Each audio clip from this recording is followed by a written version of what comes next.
అందరికీ నమస్తే అండి. నా పేరు అనిల్ కేత. జనగలం ప్రేక్షకులకు స్వాగతం. ఆంధ్రప్రదేశ్ మంత్రి నారా లోకేష్ గారి పుట్టినరోజు అండి ఇవాళ. సో సోషల్ మీడియాలో చాలామంది చాలా రకాల పోస్ట్స్ షేర్ చేశారు. నిజంగా ఒక స్ట్రాంగ్ బజ్ అయితే కనిపించిందండి.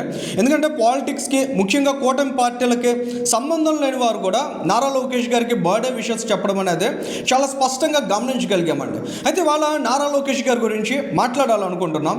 ఇప్పటి వరకు మేము ఎప్పుడు రాజకీయ నాయకులకు సంబంధించిన పుట్టినరోజులు, ఎలివేషన్లు ఇటువంటివి మాట్లాడే ఆలోచన చేయలేదు, అటువంటి ప్రయత్నాన్ని కూడా చేయలేదు. కానీ ఇవాళ ఎందుకు మాట్లాడాల్సి వస్తుందంటే, నారా లోకేష్ గారికి సంబంధించి కొన్ని పోస్ట్స్ గమనిస్తే ఆ పోస్ట్స్ కిందన వైఎస్ఆర్ కాంగ్రెస్ పార్టీకి సంబంధించిన వాళ్ళు గతంలో ఎప్పుడో నారా లోకేష్ గారు కాస్త బొద్దుగా ఉన్నటువంటి ఫోటోలను తీసుకొచ్చి వాటికి కాస్త గ్రాఫిక్ టచెస్ ఇచ్చి ఇవాళకి కూడా ఆయన్ని బాడీ షేమింగ్ చేసేటువంటి ఆలోచన చేస్తున్నారండి. ఇటువంటి దుర్మార్గమైన మనుషులు ఉన్నప్పుడు, అటువంటి దుర్మార్గమైన ఆలోచనలు ఉన్నప్పుడు ఒక నాయకుడిని ఎలా అర్థం చేసుకోవాలి, ఒక నాయకుడి దగ్గర అసలు మనం ఏం గమనించాలి అనేది ఖచ్చితంగా ప్రజానీకమంతా ఆలోచించాలండి.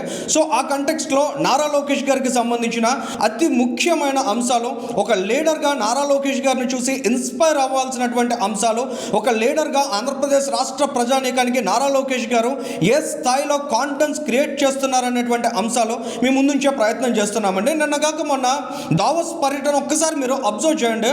కొడితే కుంభస్థలాన్ని కొట్టాలన్నట్లు బ్లాక్ స్టోన్, బ్రూక్ ఫీల్డ్ వంటి అసెట్స్ మేనేజ్మెంట్ కంపెనీస్తో నారా లోకేష్ గారు టచ్లోకి వెళ్ళడం, వారితో చర్చలు జరపడం, ఆంధ్రప్రదేశ్ రాష్ట్రానికి వారిని ఆహ్వానించడం ఒక్కసారి మనం గమనించినట్లయితే వరల్డ్ టాప్ మోస్ట్ కంపెనీస్ అండి. అవి ఏమి చిన్న చితక కంపెనీస్ కాదు.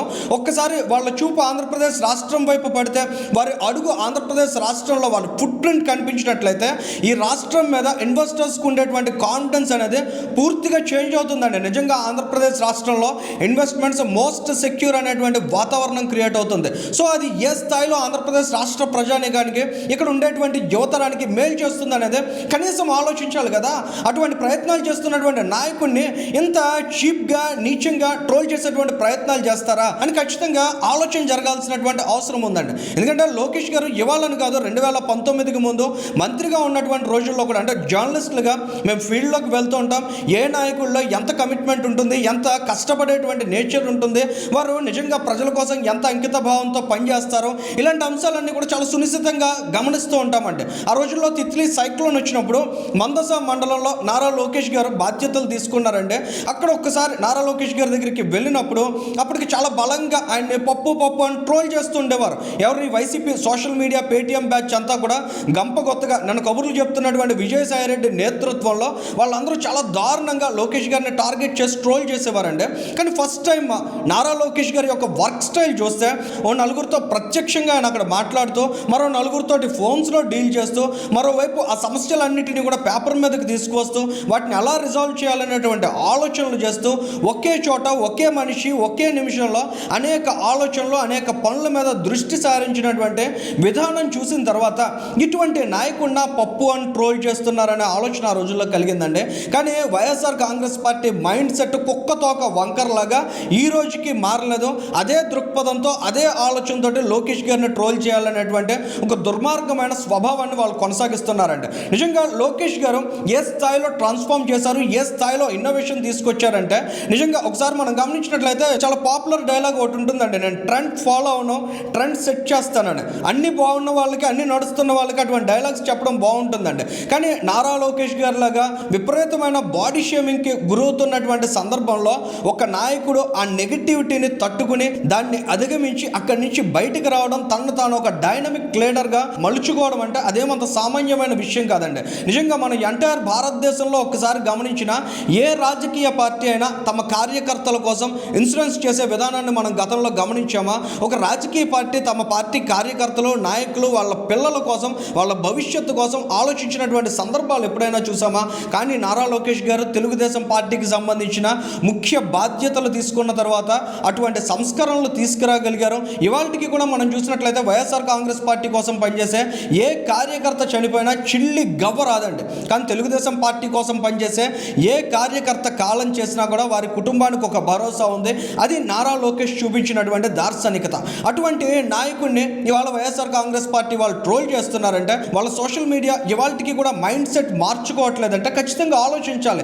ఎలాంటి నాయకుడి కోసం వాళ్ళు పనిచేస్తున్నారో, ఆ నాయకుడు తమ కోసం ఏం చేశారనేటువంటి ఆలోచన వాళ్ళకి కలగాల్సినటువంటి అవసరం ఉందండి. ఒక రాజకీయ నాయకుడిగా అంటే సవాళ్ళు ఎదురైనప్పుడు, ప్రతిపక్షంలో ఉన్నప్పుడు, ప్రత్యర్థులు దాడి చేస్తున్నప్పుడు వాటిని ధీటుగా ఎలా ఎదుర్కోవాలి, ఎలా నిలబడాలనే దానికి కూడా నారా లోకేష్ గారు ఒక నిలువెత్తు ఉదాహరణ అండి. యువగలం పాదయాత్ర ప్రారంభమైన తొలి రోజుల్లో చూసినట్లయితే 100-200 మంది జనాలతో కూడా ఆయన నడిచినటువంటి సందర్భాలు ఉండేవి. కానీ అదే యువగలం పూర్తయ్యే నాటికి చూస్తే ఒక మహాప్రపంచనంగా దాన్ని మలిచినటువంటి నాయకుడిగా, యువ నేతగా నారా లోకేష్ గారు ఎదిగారు. ఖచ్చితంగా అవన్నీ నారా లోకేష్ గారిలో ఉన్న యునిక్ క్వాలిటీస్గా చూడాలండి.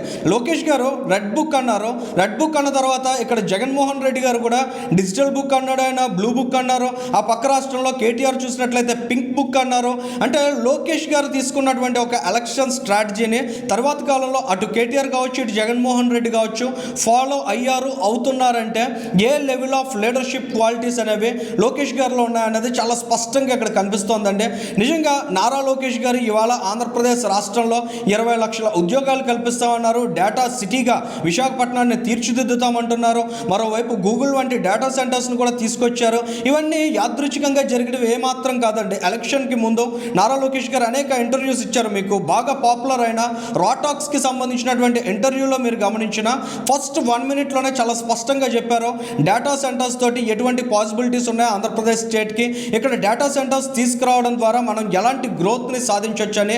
అటువంటి మాటలన్నీ కూడా ఇవాళ రియాలిటీలో కనిపిస్తున్నాయి. ఎలక్షన్స్కి ముందు నారా లోకేష్ ఏవైతే మాట్లాడారో ఆ మాటలకి కట్టుబడి, ఆ మాటలకి అనుగుణంగా ఇవాళకి ఆంధ్రప్రదేశ్ రాష్ట్రాన్ని ట్రాన్స్ఫార్మ్ చేయడానికి, ఈ రాష్ట్రానికి ఒక ఉజ్వలమైన భవిష్యత్తును కల్పించడానికి వాళ్ళు వైఎస్ఆర్ కాంగ్రెస్ పార్టీ అయినా, తెలుగుదేశం పార్టీ అయినా, లేక ఇతరత్ర ఏ పార్టీ అయినా కూడా వాళ్ళ భవిష్యత్ నా బాధ్యత అనే ఆలోచన ధోరణితో నారా లోకేష్ గారు కదులుతున్నారు. ఖచ్చితంగా అటువంటి నాయకుడిని అవుట్ రైట్గా ప్రతి ఒక్కరూ సపోర్ట్ చేయాల్సినటువంటి అవసరం ఉంది. ఆ రకమైనటువంటి స్పందనే ఇవాళ మనం గమనించగలుగుతున్నాం. ఎంతోమంది రాజకీయ పార్టీలకు సంబంధం లేని వారు కూడా నారా లోకేష్ గారి యొక్క లీడర్షిప్ క్వాలిటీస్ చూసి ఇంప్రెస్ అయ్యి ఆయనకి బర్త్డే విషెస్ చెప్తున్నారంటే ఖచ్చితంగా నారా లోకేష్ గారు ఒక ట్రూ ఇన్స్పిరేషన్. వైపు మంత్రిగా చాలా బిజీగా ఉంటూనే ఆయన సోషల్ మీడియా హ్యాండిల్స్లో ఎక్కడ ఎవరికి ఏ సమస్య వచ్చినా కూడా గంటల వ్యవధిలో వాటిని పరిష్కరిస్తున్నటువంటి నాయకుడిగా కూడా నారా లోకేష్ గారి వాళ్ళ ఈ రాష్ట్ర ప్రజానీకానికి భరోసా ఇవ్వగలుగుతున్నారు. పార్టీలకు అతీతంగా ఎవరు ఏ సమస్య మీద నారా లోకేష్ గారికి రిక్వెస్ట్ పెట్టినా కూడా దాని మీద ఇమీడియట్గా రెస్పాండ్ అవుతున్నారు, వాటిని రిజాల్వ్ చేస్తున్నారు, వారికి అవసరమైనటువంటి సహాయాన్ని అందిస్తున్నారు. ఎంతోమంది ప్రాణాలు కాపాడారు, ఎంతోమంది అనారోగ్యంతో పోరాడుతున్న వారికి అండగా నిలుస్తున్నారు. నిజంగా ఇటువంటి నాయకుడు, ఇటువంటి పుట్టినరోజు వేడుకలు అనేకం జరుపుకోవాలి. ఆంధ్రప్రదేశ్ రాష్ట్రానికి ఒక ఉజ్వలమైన భవిష్యత్తును ఇవ్వగలిగే ఒక డైనమిక్ లీడర్గా నారా లోకేష్ గారు చేస్తున్న ప్రతి ఒక్క ప్రయత్నం కూడా ఫలితాన్ని ఇవ్వాలని, ఆ దిశగా ఆయన అనేక విజయాలు అందుకోవాలని ప్రతి ఒక్కరూ ఆశించాల్సిన అవసరం ఉందండి. ఈ వీడియోకి సంబంధించి మీ అభిప్రాయాలను కూడా కామెంట్ చేయండి. Thank you.